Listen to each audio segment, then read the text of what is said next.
WDET is supported by the College of Business Administration at University of Detroit Mercy. UDM's Master of Business Administration is designed to accommodate the career needs of professionals across a variety of work organizations. More information at business.udmercy.edu.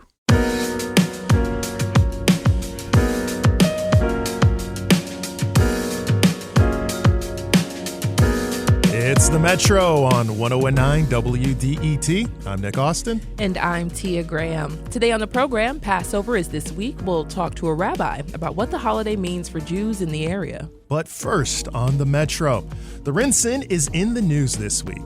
That's because GM decided to move out of the state's tallest building and into the Hudson building, which is still under construction just a few blocks away. So what will become of the RenCen? And what is the history of the building? To discuss this, we have with us Nick Manis. He's a reporter covering residential real estate and local mortgage companies for Crain's Detroit Business. He recently wrote an article about the history of the RenCen. Nick, welcome to the Metro. Hey, thanks for having me. Yeah, happy to have you here as well. RenCen's been on the mind of a lot of folks, but let's just start at the beginning, man. You've done the work. How did the RenCen even get its start? Sure. So the RenCen kind of came to be, or at least the idea of it came to be in the wake of the 1967 uprising, so going back more than 50 years and close to 60 years at this point. And a group of Detroit business leaders at the time, led by Henry Ford II, decided that they needed to kind of do something at the time to, I guess, try to repair the city in their minds, whatever that might mean. And so they decided to, do this large complex, kind of almost a monument, if you will, right on, in between the Jefferson Avenue and the Detroit River. And they tapped a pretty famous architect named John Portman to build this complex of 7 buildings, I think, centered around the Marriott Hotel, which is still the tallest building in the state. And kind of funny, if you go around to some other cities in the country, San Francisco or Atlanta, for instance, you'll see other buildings designed by this architect, John Portman, that look almost identical to the RenCen Center. And, in some ways, they kind of have some of the same issues. It's kind of this almost a fortress.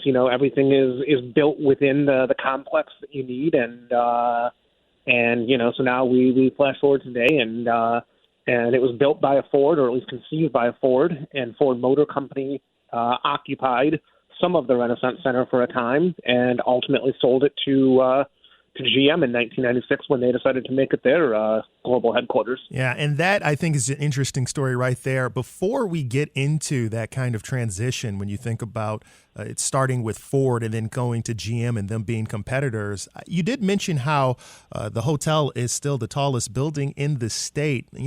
Was there some intentionality or purpose in making the RenCen something that housed the tallest building, or what? How did that factor into the decision? I'm not sure exactly, how they decided that they needed, such a tall building.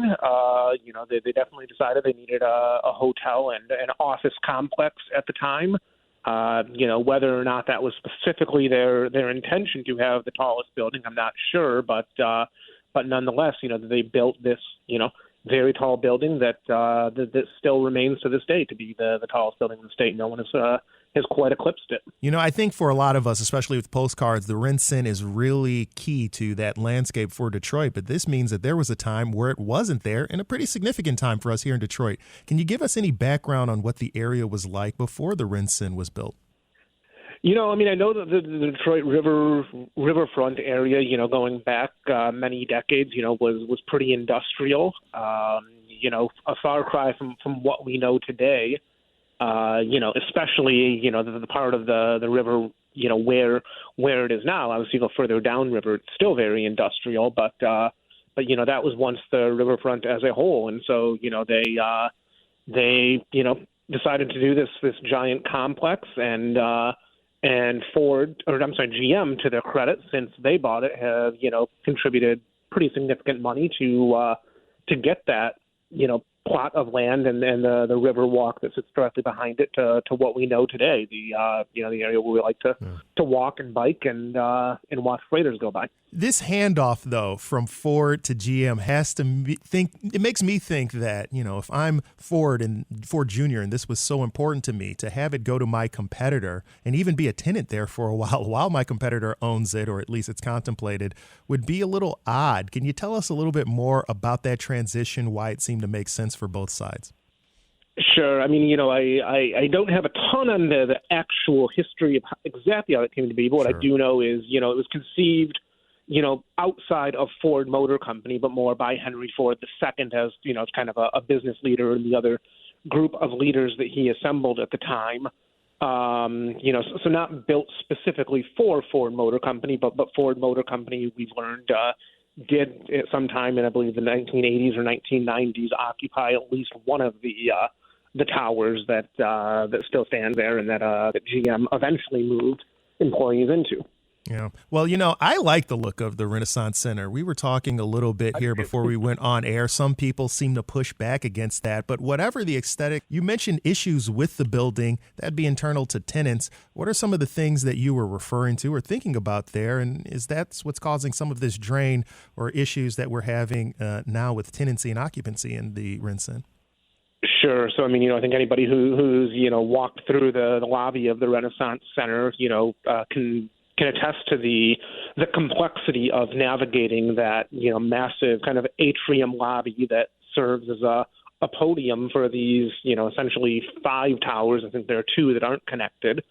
I've talked to some business people over the past several years who have said, they couldn't wait to move their office out of the Renaissance Center just because, if they want to have a client up to their office on the, 37th floor of whatever tower they're in, they have to, first get them to the lobby and navigate that lobby and then get on the right elevator to make sure you're getting to the right tower. It can be quite a daunting task sometimes, but, obviously it's kind of become a staple of Detroit that we all have sort of this almost, love-hate relationship with. I feel like there was an imagination that it'd be maybe fully self-contained when I walk in there. I know there was plans to have a residential portion that never actually came to fruition.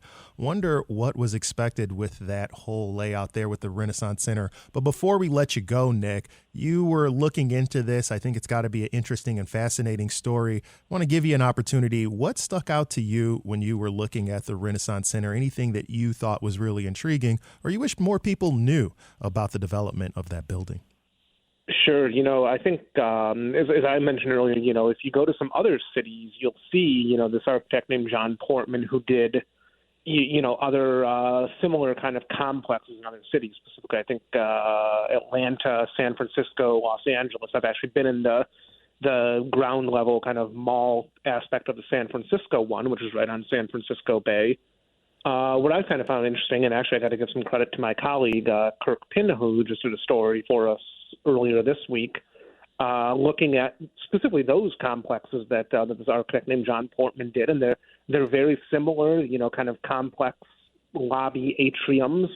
But there's kind of a key difference that's come about is those complexes in those other cities have actually fared quite well, and one thing that can be attributed to is they're actually right in the heart of those cities' central business districts, whereas the Renaissance Center is kind of separate. It's more on the edge of downtown and across from across a very busy street that can be a little bit hard to cross if you're a pedestrian. So, there's kind of a key difference there that the Renaissance Center is not situated right within Detroit's downtown. All right, well, we'll see how that works out as development continues in Detroit. But Nick Manis, reporter of Crain's Detroit Business, thank you so much for joining us on the Metro. Hey, thank you for having me.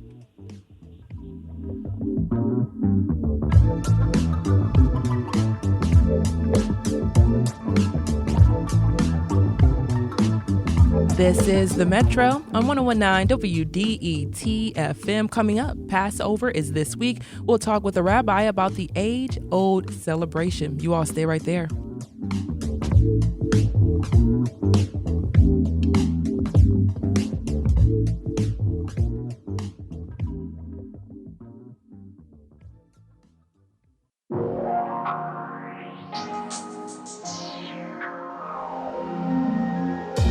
It's the Metro on 101.9 WDET. I'm Nick Austin. And I'm Tia Graham. Passover, one of the most important holidays in the Jewish calendar, began on Monday evening. The holiday, which lasts about a week, commemorates the Israelites' escape from slavery in Egypt over 3,000 years ago. To help us learn more about Passover, we're joined by Rabbi Matt Zerwekh. Thank you for joining us on the Metro. Thank you for having me. So, why is Passover a significant holiday, especially within the Jewish faith? Yeah, absolutely. First, it's one of our big festivals, one of the festivals that's commanded in Torah. So this is one of the holiest days of our calendar. We're also reminded throughout Torah about we need to be retelling the story of our Exodus, our being saved from bondage. And real quick, Torah would be your holy book? Excuse me, yes, Torah is the 5 books of Moses, Genesis through Deuteronomy. That's our holy book. That's the kind of the foundation of the faith. But beyond that, we are commanded to use the Passover retelling to remind ourselves that we were slaves in Egypt, that we were once sojourners in a land that wasn't ours, to remind ourselves that we are free and we should be striving for freedom for all, to step outside of our narrow places. In Hebrew, the land of Egypt is called Mitzrayim, but in other ways we can call it the narrow places. So we're reminded to step outside of our narrow places, our narrow thinking, in order to think more broadly, to get out of the bondage of our regular everyday thinking, and to think about how we can strive for a freer world for all. So what are some of the customs and traditions performed during Passover, especially the holiest day of the Jewish faith? So what are some of the things that you all do? Absolutely, yeah. So it's definitely one of them. Yes. I want to say it's one of the holiest. It's hard to say one, yeah. So one of the biggest ways that the Jewish community around the world observes Passover is getting together for these really planned out seders. It's a dinner around a table. A seder is Hebrew for order, so there's a specific order to the dinner. But it's a service at home. We retell the story of Passover. We use foods as symbols for bondage. For example, we have salt water on our tables that we dip our parsley into. The parsley is the rebirth of spring, but the salt water is the tears that were shed by the slaves, our ancestors, or those who have been in slavery or continue to be. We eat horseradish as a bitter herb, as a reminder of the bitterness of bondage, but also the biggest thing that most non-Jewish folks will see is matzah. I was going to ask that question, yes. Absolutely. So we refrain from eating anything leavened or things that are made from 5 significant grains, wheat being one of them, oats being another, throughout the week of Passover or 8 days. What is something that's leavened? Something that rises naturally. Baking soda, baking powder, that's fine. But if you let it sit and rise, then we try to avoid it. So even matzah itself is made very specifically within 18 minutes. From the mixing of it to baking it to being done, it has to be done in 18 minutes. So we use matzah as that reminder. It's the bread of affliction. And after about 7 or 8 days, it starts to feel like we're afflicted. But it's just that symbol throughout our week that we're doing something significant and different. So, some celebrate Passover for 7 or 8 days. How is it decided whether Passover lasts for 7 or 8 days? That's a great question. That's a question I get a lot, even within my community. It boils down to kind of the denominations within Judaism. So there are 3 significant denominations of Judaism: Reform, Conservative, Orthodox. I'm boiling it very, very down. Yeah.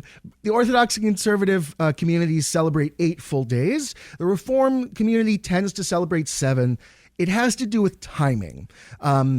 The more observant communities, the conservative or Orthodox communities, see they celebrate festival days over 2 days so that they make sure that we are doing it exactly right for when it's happening in Israel.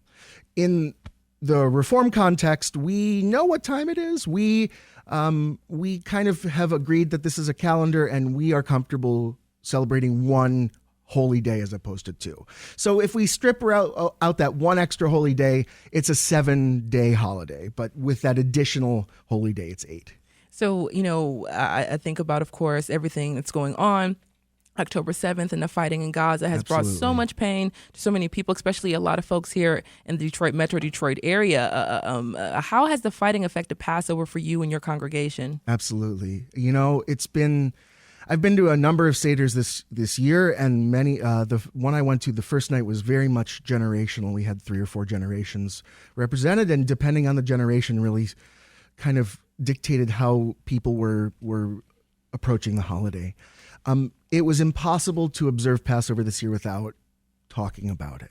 So at the temple, we had a chair set aside. In fact, we encouraged our congregants to set aside a chair for the hostages who have not been able to come home yet. And also, we invoked readings. I brought readings to our Seder last night that reminded that the folks that we see as other aren't our enemy, and that we are all beholden to make a safer world. And there are people here, or there are people now who are in a much worse place and who are being threatened with violence, and we do not celebrate it. Just like there's a quick story, if you have a moment, during the parting of the Red Sea, at the very end of the 10 plagues, the Israelite community, soon to become Jews, are crossing the Red Sea. The Egyptian army is pursuing them. The Israelites get out of the Red Sea. The sea closes and kills all of the Egyptians who are pursuing. The story goes that the angels started celebrating because the Jews, soon-to-be Jews, were free. And God said, how can you celebrate when my children are dying still? And we remind ourselves that there's nothing to celebrate from violence, from a world that is less secure, and no one's gaining anything from such animosity. We use Passover every year to remind ourselves that we were once in a place where we were threatened. This year, we may be feeling it a little bit more than others.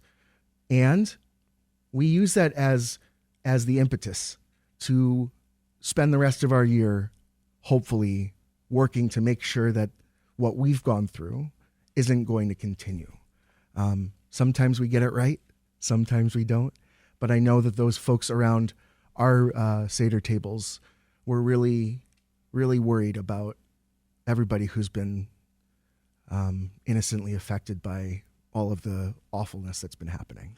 Right now, we are joined by Rabbi Matt Zerwekh. I just want to ask you a little bit more. Of course, just listening to what you're saying and just talking about what's happening right now in the world, and thinking about everything I've learned about Passover just now, sitting here chatting with you, I think about just in general trying to maintain and preserve history, knowledge, culture, and passing it down to the next generation and making sure that you are spreading that. In what ways do you see it impacting the way that we are seeing the world play out today in terms of passing down that generational knowledge and trying to keep it and preserve it? Yeah, well, so that's where Passover is so fun for me. I experience my world through my stomach more than anything.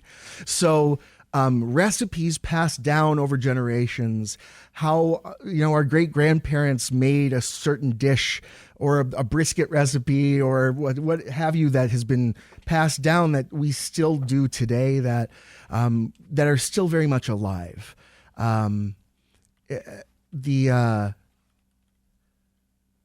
It's just this, the food, the tradition, this is where it really becomes alive. Mm-hmm.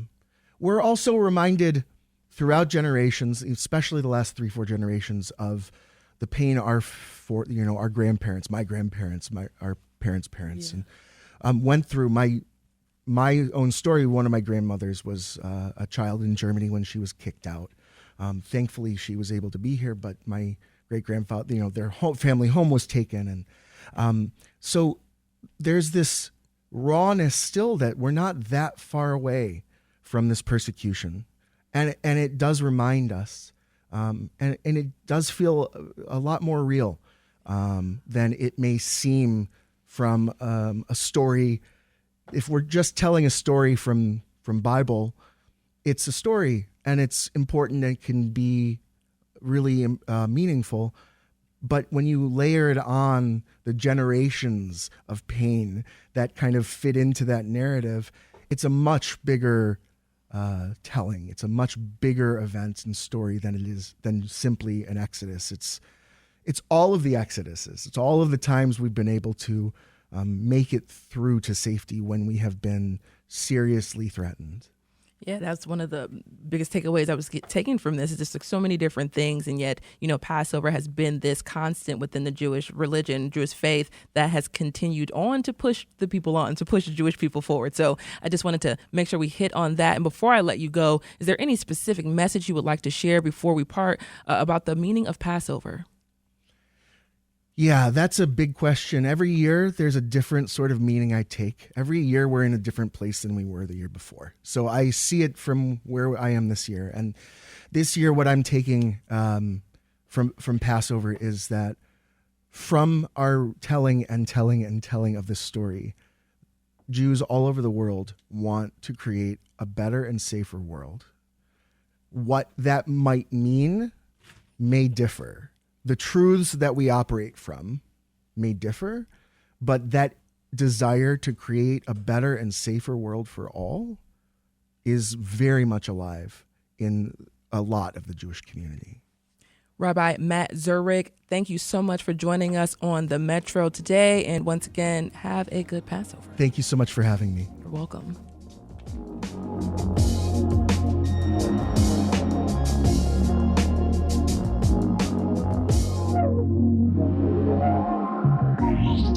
It is the Metro here on 1019 WDET. And as we pivot to some of the things impacting us here locally in terms of national politics, yesterday, Pennsylvania held its presidential primaries. And as expected, President Joe Biden and former President Donald Trump won their respective races. Now, this is also a place that represents a bit of a swing state similar to what we have here in Michigan in that Rust Belt field. So what did we learn from it? Well, NPR's Michelle Martin spoke with Carmen Russell-Sluchansky, politics reporter for NPR member station WHYY in Philadelphia, about the issues voters cared most about when hitting those polls.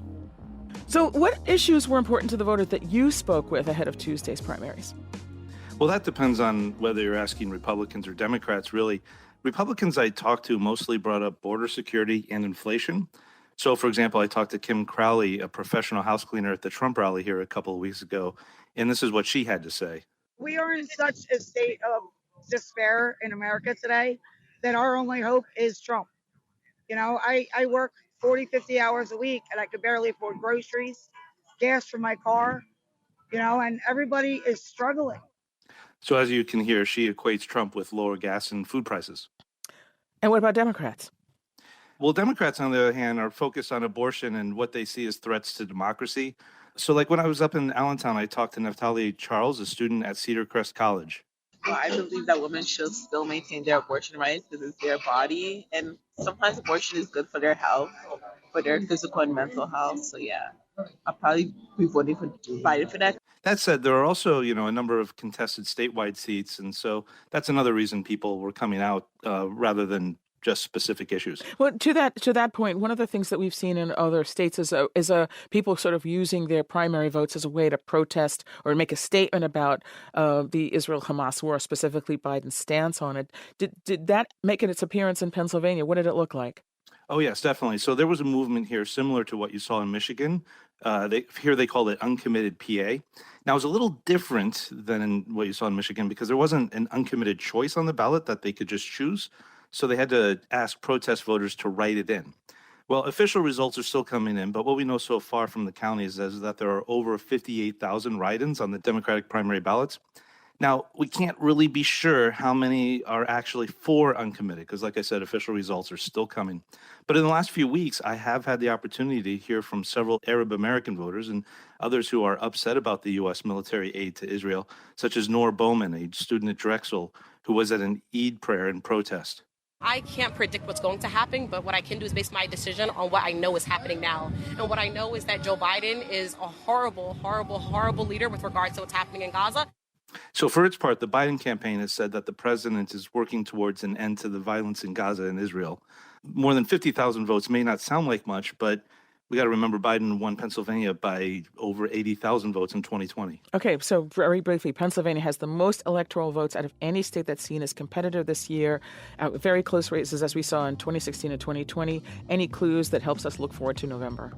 Yeah, well, the turnout was very low, and that's, reflects what's going on with the polls, that there's just not the same enthusiasm as before. That was NPR's Michelle Martin speaking with Carmen Russell-Suchansky about the political races in Pennsylvania. This is the Metro, and coming up, we'll talk about great cuisine that will be around for the NFL Draft.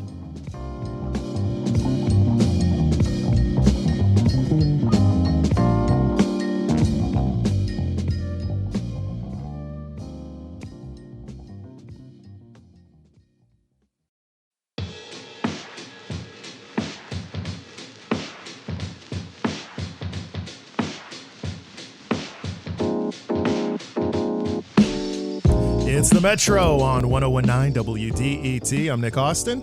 And I'm Tia Graham. Now, there's one thing true about being from the city of Detroit, and it's food. Food is a huge part of the culture, and as the NFL Draft moves into town, 2 native Detroiters want to promote local chefs and cuisines with a pop-up food hall that will make its debut. The Recess Food Court opens later today and will remain open throughout the draft. It'll feature 4 local restaurants with the goal of creating a communal atmosphere. To discuss this now, we have Kaiwan Bowman here. He is the Chief Operating Officer of the Metro Black Business Alliance, MBBA, and Bowman is here to talk about the dining hall and its relevance to the growth of black businesses in the city of Detroit. Kaiwan, welcome to the Metro. Thank you, Tia. Thanks for having me. So, why a food court? Why a food dining hall? What was the appeal for you and your partner there? I think so. We wanted to give businesses that may not have a direct contract with the NFL during the draft. We wanted to give a couple of more businesses the opportunity to bring restaurants and concepts that were in some of our neighborhoods and bring it downtown and just kind of get on this national stage and allow these fans that'll be in town as well as our local fans to be able to enjoy something different. So who are those restaurants? Who will we see at the food hall? So we'll have Hot Rod's Wing Ding joint. They'll be there. We also will have Jerk at Night, which is a concept out of Washington, D.C., but will be one of their franchises will be here later this year. We also have Savannah Smokehouse, which is the culinary creation of Chef Devontae Burnley and Chef Dom, who Chef Devontae just won Chopped recently. And then we'll also have Pequeño, which is currently on our Livernois corridor. Yeah, so with the experience and with your personal experience, why is it so important? You touched on it a little bit, but having the multiple black businesses housed in that one space, especially having that vibe and that atmosphere that you all are going to try to create there. Well, when you consider that Detroit is 80% black, I really wanted to do my best to make sure that when fans come into town, they get a chance to experience authentic Detroit, food, music, and it's just an overall vibe. I wanted fans to have a place to be able to, this be your draft headquarters for the week. And so we're excited about getting our doors open in just about 20 minutes now. Nice. So what do you expect to do with the pop-up once the draft is no longer here? Do you want to continue to keep these type of ideas going throughout the city of Detroit, especially throughout the summer? So we're having conversations, with Bedrock about the space. We love the space and really want to, ideally we'd love for it to be a space where, Detroiters long after the draft is gone and Detroiters and tourists alike can kind of come in and play, right? The whole concept of recess is having a place to come and play with your friends. And so, we're hoping, but we're laser focused on the pop-up. We'll see how things go, but we're laser focused, locked in for the next 4 days. And the NFL draft, of course, is tomorrow night. Excuse me. We're already seeing folks come in and start to get settled in. So what do you want visitors in the dining hall, as well as the residents here, but what do you want visitors in the dining hall to know and learn about Detroit's food scene? I mean, the Detroit's food scene is comparable to other major cities, right? We've got a lot of really creative, culinary artists that are here. They're going to get to experience that in the draft footprint, but right outside the footprint, as well as across our neighborhoods. We want them to really kind of get a chance to get out there over the 3 days that they'll be here and try different foods. And so that's why we've got 4 different concepts. And you've got 4 days to try each concept. Nice. And, where are you located and what are the times? You said you're opening up in about 20 minutes, which means noon. So, where are you guys located, what building, and give us the times?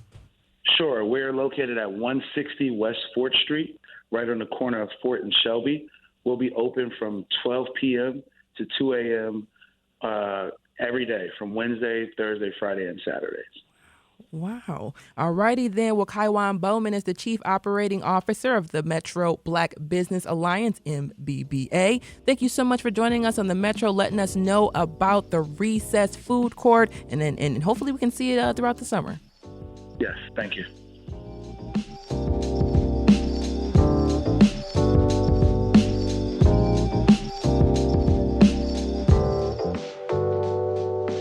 It's the Metro on 101.9 WDET. I'm Nick Austin alongside Tia Graham, and that is not all that we have. As everybody is gearing up for the NFL draft, it makes us think about a lot of different things. And with the draft coming up tomorrow night in Detroit, we expect hundreds of thousands of people to flock to the area. City officials say they're expecting fans and tourists, but with lots of people comes lots of opportunity for folks with maybe more nefarious ideas to try to get involved, and that means even sometimes human traffickers. WDET reporter Brianna Tinsley did a story on human trafficking for our station. She spoke with several people about why human trafficking happens and some of the misconceptions about it. She's here now to talk about it with us. Brianna, welcome to the Metro. Thanks for having me. So as I started off there, a lot of people have some big misconceptions about human trafficking. What are those misconceptions that you learned about, and why do you think we have them? Well, I think the reason why we have them is because of things that we see in television and in movies, how it looks. A lot of the misconceptions include, windowless white vans snatching people off the streets, or, stranger danger and things like that, or the fact that it's only girls that are being trafficked, which is also not true. What it actually looks like, though, is a person exploiting the vulnerabilities of a person, trying to build a connection with them, and then using that to lure them into these nefarious acts. Right. And when we talk about nefarious acts, you mentioned movies, Hollywood's. I think sex trafficking is a place that we think about a lot. When you're discussing human trafficking, are you talking just about that, or are we talking about something else? No, because labor trafficking is also a thing as well. It's not as easily noticeable, and it's kind of hard for them to track it, but both sex and labor trafficking is a big issue. Yeah, and in doing some discussions, I even remember interviews I've had with experts on this. Sometimes folks who are trafficked might not even know what it looks like. So let's unpack this. Let's take this back. If someone is trafficked, from what you've seen, what does it look like? Are they being held in a home? Are they being controlled psychologically, like you referenced earlier, from people further away? What does it look like? Yeah, it's more of a coercion type of thing. It's more of a psychological thing. So what they'll do is you'll meet someone maybe casually on the internet or even in person, and they'll build a relationship with you. They will talk to you about, try and make you feel good about yourself and try and convince you, other people don't understand you, but I understand you. And then they will use that to build that connection and then convince you to do other things. Sometimes it looks like blackmail as well. They'll convince you to send them pictures like nude photos, and then use that against you and say, well, since I didn't expose that photo, now you have to do this favor for me. Yeah, we're talking to WDET reporter Brianna Tinsley about human trafficking. She recently did a report for the station on it. I know you spoke with FBI as well as one of your sources there, and that was in reference to the NFL draft tomorrow. What did you learn about the numbers of people being human trafficked during big events? So the stat he gave me was for the Metro Detroit area, on average, it's about 300 people on any given day are being trafficked. So with a large crowd like the NFL draft coming, they're expecting that number to go up to 600. All right. And you also spoke to Dr. Jamie Hope, medical director at Corewell Health, for your piece. She says human trafficking is about coercion, as you mentioned. Here's a clip of her discussing it. So they reach out to your child, they become their buddy on Fortnite, or they are on Snapchat or Instagram, and they start by saying, oh, you're so cute, you're so smart, your parents don't understand you, why don't you send me a picture of your cute smile? We just heard from her, but from what you did in your reporting, did you learn any other specifics or things that you can share with us about this? Also, what they'll do sometimes is get these people hooked on drugs, just because it's a lot easier to control a person who's looking for a fix or may not be in their right state of mind. Yeah, Megan Cutter, managing director for the National Human Trafficking Hotline, was also very important to your reporting. She spoke a little bit about the reasons why people get trafficked. This could be a more systemic vulnerability, so someone who is living in poverty, someone who is a member of a marginalized community that isn't able to access different forms of support, or it could be more interpersonal, someone who, is really looking for a loving romantic relationship and hasn't been able to find one, someone who doesn't have a supportive family. We spoke a little bit about what it looks like to be under that coercion, but what are ways that people can try to prevent themselves from getting trafficked if they are vulnerable from what you've seen? I would say be aware of the kind of relationships you are building with new people, thinking about, is this too good to be true? Is it moving too fast? Do they seem controlling? Are they trying to keep you away from family and friends? Because often they will try and isolate you from your support system. And don't be afraid to speak up. Trust your gut. Tell someone you trust, or even call the hotline, the National Human Trafficking Hotline, because often what they do is just explain to people what exactly human trafficking is. So if you're not sure if that's what's happening to you, you can reach out to them. Yeah, that is the thing. If you're not sure, because sometimes it can be confusing to see, just making sure, be safe, be careful, taking that step. You mentioned the national hotline. Do you have that for us? That's all right. We will post it on the website when we get it. But I know that you did look into this and were able to uncover, or were you able to uncover what makes human trafficking go up or go down in particular cities during your reporting? Not necessarily in any particular cities, but usually it's just the lack of awareness of the problem. So keeping an eye on your loved ones, paying attention if they have any change in behavior or appearance. And if you think it's happening to you, don't be afraid to speak out. Yeah, that's so important here, especially in these situations. The National Human Trafficking Hotline, by the way, is 888-373-7888. Again, that's 888-373-7888. WDET reporter Brianna Tinsley, thank you so much for joining us on the Metro. Thank you.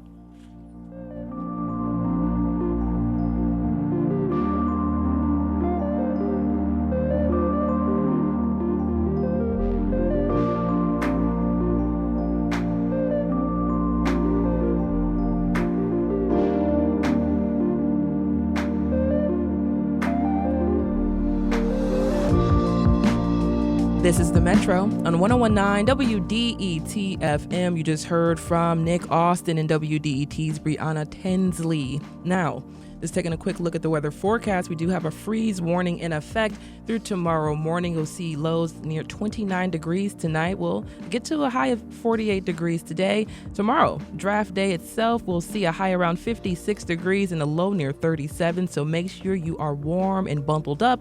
And Friday, sunny skies with a high around 66. It does pick up over the weekend. Those temperatures do pick up over the weekend. We'll see highs in the mid 70s to low 80s both Saturday and Sunday. So we do get a good weekend coming ahead for us. However, a quick note, the Farmington Hills Police Department and the Drug Enforcement Administration are hosting a prescription drug take-back day. This is happening Saturday, April 27th from 10 a.m. until 2 p.m. Anyone can bring unwanted or expired medications to the department to be disposed. And the Farmington Hills Police Department is located on West 11 Mile Road. So do keep that in mind, Nick. Yeah, we will keep that in mind. And coming up, we're going to talk to people trying to build a forest of sequoia trees on Detroit's east side. Keep it locked right here for more from the Metro.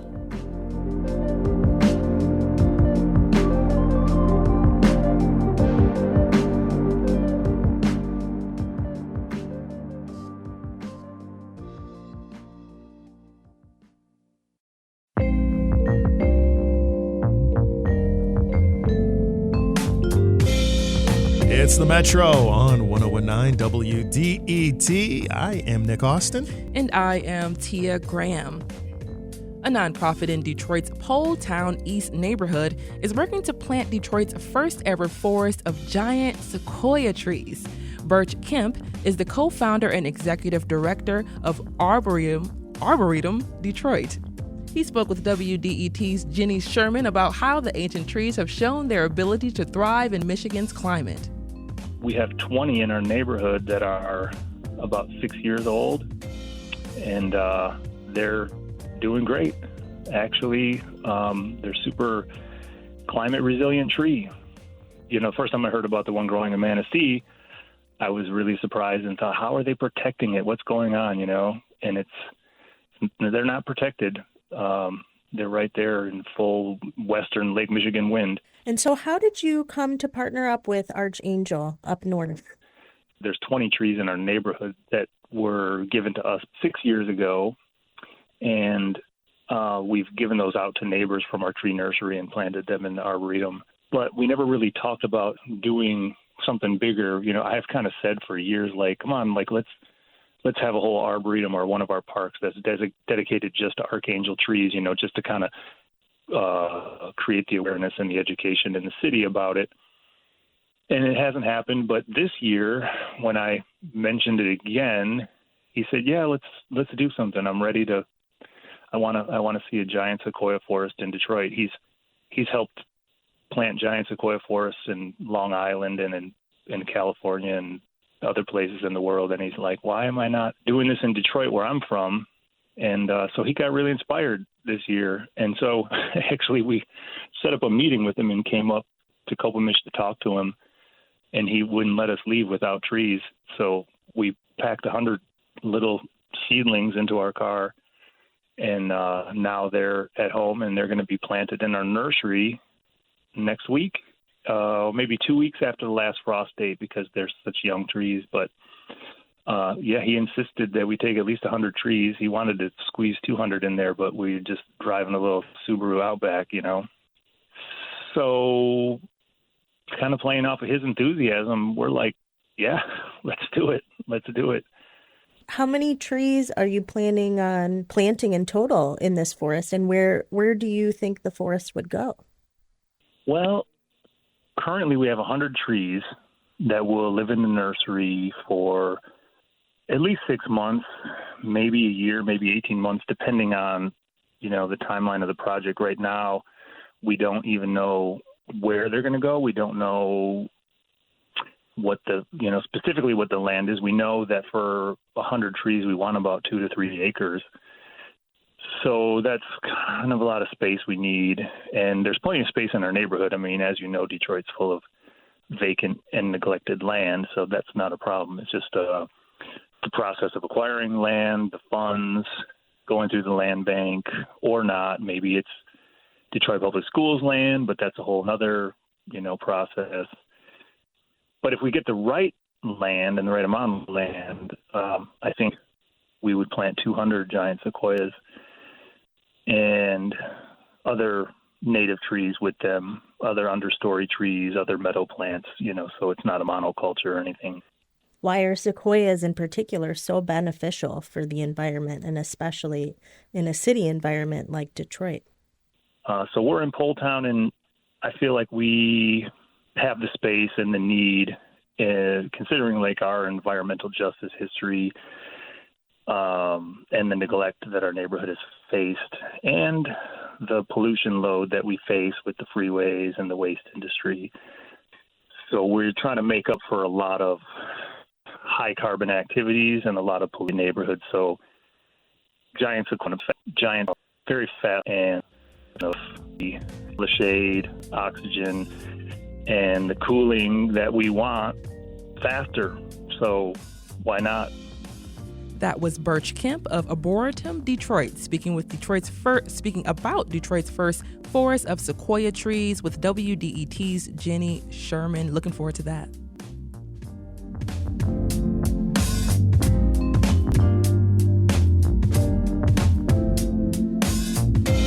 It's the Metro on 1019 WDET. That's Tia Graham. I'm Nick Austin. And Michigan Attorney General Dana Nessel is warning consumers to be aware of price gouging during the NFL draft this week. Businesses often adjust rates for high-demand events like the draft, and Nessel says some people will take advantage of unsuspecting customers. The Attorney General advises anyone who thinks they were overcharged by a grossly excessive amount to file a complaint with the Michigan Consumers Protection Team. A draft pick for the NFL isn't quite living up to the general. Attorney General. I've been teasing like a canary. Tell everyone, because, we're already living in times where inflation and different, they don't need to overpay for. Yeah. So, Nick, NFL draft, it is tomorrow night. We've been talking about this for 3 months? About 3 months. 4 months. Super excited about it. We're Lions fans. I can see the excitement on you. Yeah, I'm not showing it. No, I see it. I see it there. I'm excited because I get to share this excitement and joy with my dad. He is a lifelong Lions fan, and this is something that he's been really looking forward to. So I know that this is way bigger for him than it is for me. So I'm just happy to be with someone else who's going to be extremely happy. Well, when you say be with someone else who's going to be happy, you guys going down to the draft? Do you have plans? What you going to do? Maybe.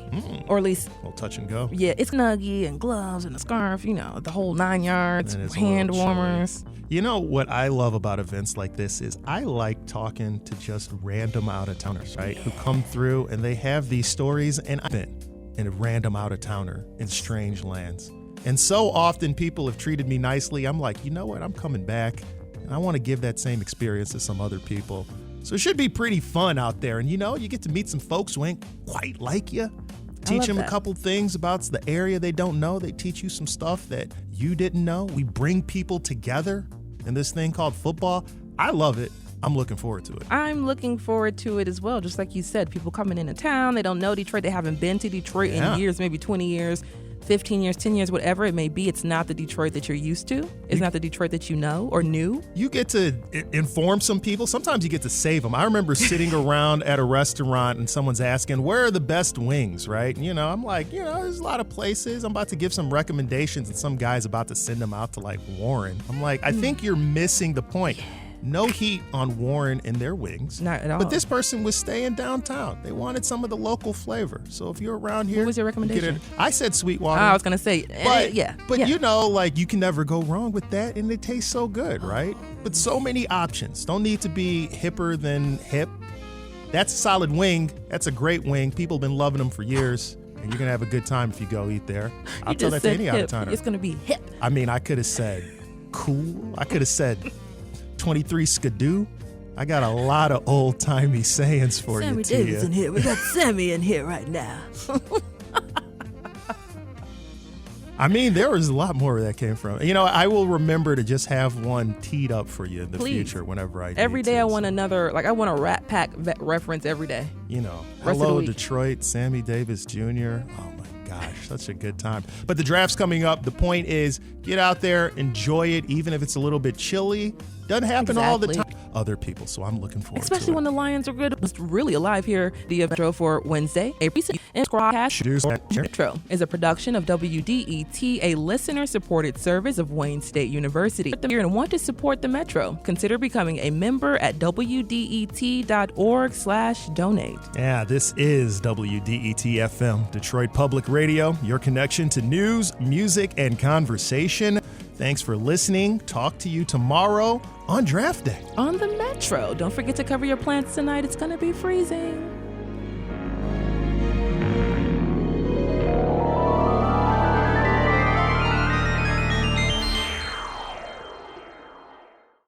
WDET is supported by the College of Business Administration at University of Detroit Mercy. UDM is offering a new master's degree in ethical leadership focused on sustainable, ethical, and inclusive problem solving. More information at business.udmercy.edu.